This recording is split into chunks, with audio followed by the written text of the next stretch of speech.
Assalamualaikum warahmatullahi wabarakatuh. Kami dari kelompok 5 Akuntansi Internasional ingin mempresentasikan tentang budaya dan klasifikasi akuntansi. Di sini kami beranggotakan Farisman Mendrova, saya sendiri Nurcainingrum, Engji Alif, dan Adrianus Warwo. Di sini tentang budaya dan klasifikasi akuntansi terdapat 4 subbab, yaitu yang pertama, akuntansi dan nilai budaya, yang kedua, pendekatan dalam klasifikasi akuntansi, yang ketiga, memudarnya diversitas akuntansi, dan keempat, kesimpulan. Budaya bersifat pervasif yang menyebar ke seluruh subkultur, pekerjaan, dan organisasi, sehingga perlu pembahasan yang lebih komprehensif dalam pembahasan mengenai perkembangan dan klasifikasi akuntansi. Budaya bersifat pervasif yang menyebar ke seluruh subkultur, pekerjaan, dan organisasi, sehingga perlu pembahasan yang lebih komprehensif dalam pembahasan mengenai perkembangan dan klasifikasi akuntansi. Yang pertama ada subbab, yaitu akuntansi dan nilai budaya. Menurut Harrison dan McKinnon tahun 1986 dalam Redbaugh dan kawan-kawan tahun 2006 mengusulkan sebuah rangka metodologis yang memasukkan budaya untuk menganalisis perubahan regulasi pelaporan keuangan pada tingkat nasional. Pendekatan ini dilengkapi oleh Gray 1988 dalam Redbaugh dan kawan-kawan tahun 2006 yang menyatakan bahwa rangka teoritis yang memasukkan budaya dapat digunakan untuk menjelaskan dan memprediksi diversitas akuntansi internasional dan untuk mengidentifikasi pola-pola perkembangan akuntansi secara internasional. Dimensi budaya nasional. Tujuan penelitian rintisan Hofstede pada tahun 1970-an adalah untuk mendeteksi elemen-elemen struktural budaya, terutama elemen-elemen yang paling kuat memengaruhi perilaku dan situasi kerja organisasi atau institusi. Hofstede menunjukkan bahwa 4 dimensi budaya nasional, yaitu yang pertama individualisme versus kolektivisme. Isu penting dalam dimensi ini adalah tingkat interdependensi antar individu yang dipelihara oleh masyarakat. Yang kedua, jarak kekuasaan besar versus kecil. Isu penting dalam dimensi ini adalah bagaimana masyarakat menangani ketidaksamaan antar orang ketika hal tersebut terjadi. Ketiga, penghindaran ketidakpastian kuat versus lemah.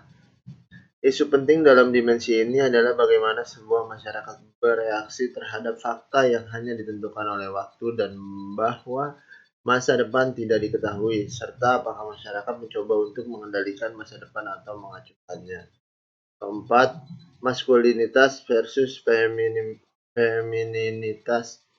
Isu penting dalam dimensi ini adalah cara di mana sebuah masyarakat mengalokasi peran-peran sosial antara pria dan wanita.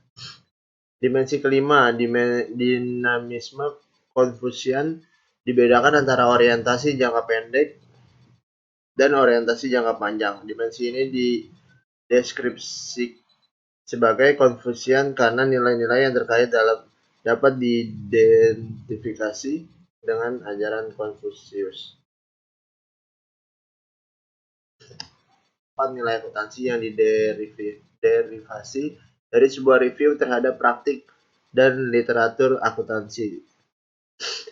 Yang pertama, profesionalisme versus kontrol statutory. Nilai ini mencerminkan preferensi terhadap pelaksanaan pertimbangan profesional individu dan mempertahankan regulasi diri profesional, bukannya kepatuhan terhadap kontrol statutory atau kontrol berdasar undang-undang. Yang kedua, uniformitas versus fleksibilitas. Nilai ini mencerminkan preferensi terhadap praktik akuntansi yang seragam antar perusahaan, bukannya fleksibilitas yang sesuai dengan lingkungan perusahaan individual.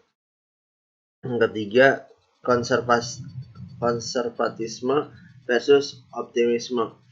Nilai ini mencerminkan preferensi terhadap pendekatan pengukuran yang hati-hati, sehingga mampu menghadapi peristiwa-peristiwa masa mendatang yang tidak pasti. Bukannya pendekatan yang lebih optimis dan lebih berani menanggung resiko.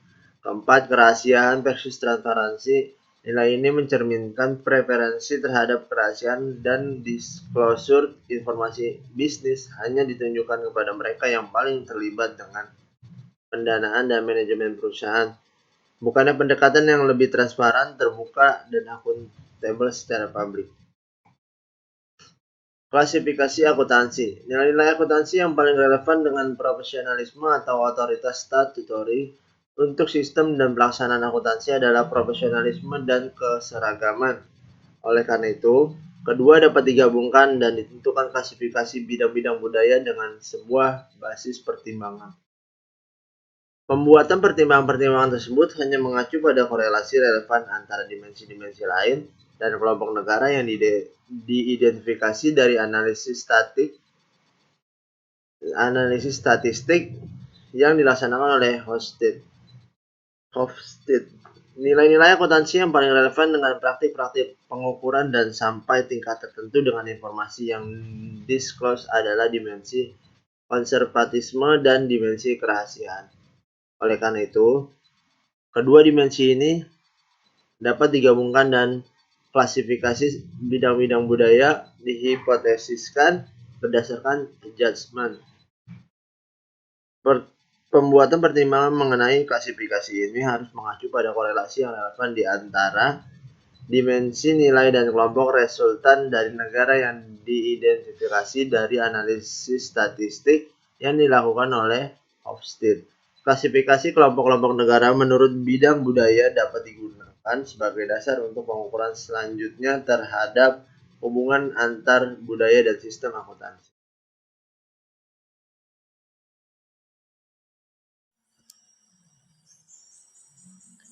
Kemudian saya lanjutkan, yaitu pendekatan dalam klasifikasi akuntansi. Pendekatan yang digunakan dalam klasifikasi akuntansi ada dua, yaitu pendekatan induktif dan deduktif. Dalam pendekatan induktif atau pendekatan empiris, pengelompokan dilakukan berdasarkan praktik-praktik akuntansi nasional dan kemudian disusun penjelasan mengenai faktor-faktor ekonomi, sosial, politik, dan budaya yang terkait dengan klasifikasi tersebut. Sedangkan dalam pendekatan deduktif, diidentifikasi faktor-faktor lingkungan yang relevan dan dengan menghubungkan faktor-faktor ini dengan praktik akuntansi nasional disusun pola pengelompokan internasional. Nah, yang pertama poin A-nya pendekatan induktif.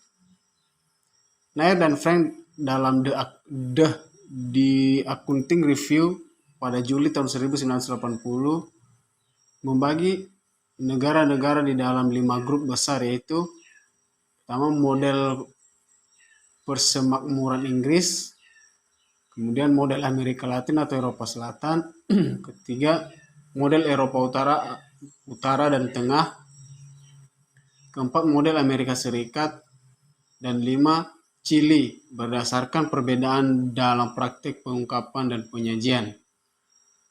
Nair dan Frank juga menilai tingkat hubungan pengelompokan negara-negara tersebut dengan sejumlah variabel seperti bahasa, struktur ekonomi, dan perdagangan. Ternyata terdapat perbedaan antara pengungkapan dan pengukuran di masing-masing kelompok negara tersebut. Kemudian bagian B, pendekatan deduktif. Pendekatan deduktif ada tiga klasifikasi dan yaitu diklasifikasikan yang pertama yaitu pendekatan perkembangan akuntansi. Berdasarkan pendekatan ekonomi makro, praktik akuntansi didapatkan dan dirancang untuk meningkatkan tujuan makroekonomi nasional. Tujuan perusahaan umumnya mengikuti kebijakan ekonomi nasional. Di sini, laba akuntansi akan diratakan untuk menciptakan stabilitas bisnis dan ekonomi. Depresiasi disesuaikan untuk mendorong pertumbuhan, diciptakan cadangan khusus untuk menciptakan investasi, dan akuntansi pertanggungjawaban disusun untuk memenuhi kebutuhan ekonomi makro. Beberapa negara yang merupakan contoh dari pendekatan ini yaitu Swedia, Prancis, dan Jerman. Kemudian berdasarkan pendekatan ekonomi mikro, akuntansi berkembang dari prinsip-prinsip ekonomi mikro. Fokusnya terletak pada perusahaan secara individu yang memiliki tujuan untuk bertahan hidup. Untuk mencapai tujuan ini, perusahaan harus memperlahankan modal fisik yang dimiliki. Juga sama pentingnya bahwa perusahaan memisahkan secara jelas modal dari laba untuk mengevaluasi dan mengendalikan aktivitas usaha. Pengukuran akuntansi yang didasarkan pada biaya penggantian sangat didukung karena paling sesuai dan dengan pendekatan ini. Akuntansi Belanda berkembang dari ekonomi mikro. Kemudian berdasarkan pendekatan independen, akuntansi dipandang sebagai fungsi jasa yang konsep dan prinsipnya diambil dan proses bisnis yang dijalankan diambilkan dari cabang keilmuan seperti ekonomi. Akuntansi berkembang dengan cara yang sama. Sebagai contoh, laba secara sederhana merupakan hal yang paling bermanfaat dalam praktik dan pengungkapan secara pragmatis menjawab kebutuhan para pengguna. Akuntansi berkembang secara independen di Inggris dan di Amerika Serikat. Kemudian berdasarkan pendekatan yang seragam. Akuntansi distandarisasi dan digunakan sebagai alat untuk kendali administrasi oleh pemerintah pusat. Secara umum, pendekatan seragam digunakan di negara-negara yang keterlibatan pemerintah yang besar dalam perencanaan ekonomi di mana akuntansi digunakan antara lain untuk mengukur kinerja, mengalokasikan sumber daya, mengumpulkan pajak dan mengendalikan harga. Beberapa contoh negara dari pendekatan ini yaitu Prancis, Jerman, Swedia, dan Swiss. Selanjutnya itu nomor 2, hukum umum dan hukum undang-undang. Akuntansi hukum umum sering disebut sebagai Anglo-Saxon, Inggris Amerika, atau berdasarkan mikro. Akuntansi hukum umum berawal di Inggris dan kemudian diekspor ke negara-negara seperti Australia, Kanada, Hong Kong, India, Malaysia, Pakistan, dan Amerika Serikat. Akuntansi dalam negara-negara hukum memiliki karakter berorientasi terhadap penyajian wajar, transparansi, dan pengungkapan penuh dan pemisahan antara akuntansi keuangan dan pajak. Pajak saham mendominasi sumber-sumber keuangan dan pelaporan keuangan ditujukan untuk kebutuhan informasi investor luar. Penentuan standar akuntansi cenderung merupakan aktivitas sektor swasta dengan peranan penting yang dimainkan oleh profesi akuntansi. Akuntansi hukum undang-undang sering disebut kontinental, legalistik, atau seragam secara makro. Ini ditemukan di kebanyakan negara Eropa kontinental dan bekas kolonial mereka di Afrika, Asia, dan Amerika. Akuntansi dalam negara-negara hukum undang-undang memiliki karakteristik berorientasi legalistik, tidak membiarkan pengungkapan dalam jumlah kurang dan kesesuaian antara akuntansi keuangan dan pajak, bank atau pemerintah atau orang dalam. Mendominasi sumber keuangan dan pelaporan keuangan ditunjukkan untuk perlindungan kreditor. Penentuan standar akuntansi cenderung merupakan aktivitas sektor publik dengan relatif sedikit pengaruh dan preferensi akuntansi. Yang ketiga itu penyajian wajar dan kepatuhan hukum. Banyak perbedaan akuntansi pada tingkat nasional menjadi semakin menghilang. Terdapat beberapa alasan untuk hal ini, yaitu antara lain bagian A, pentingnya pasar saham sebagai sumber keuangan terasa semakin berkembang di dunia.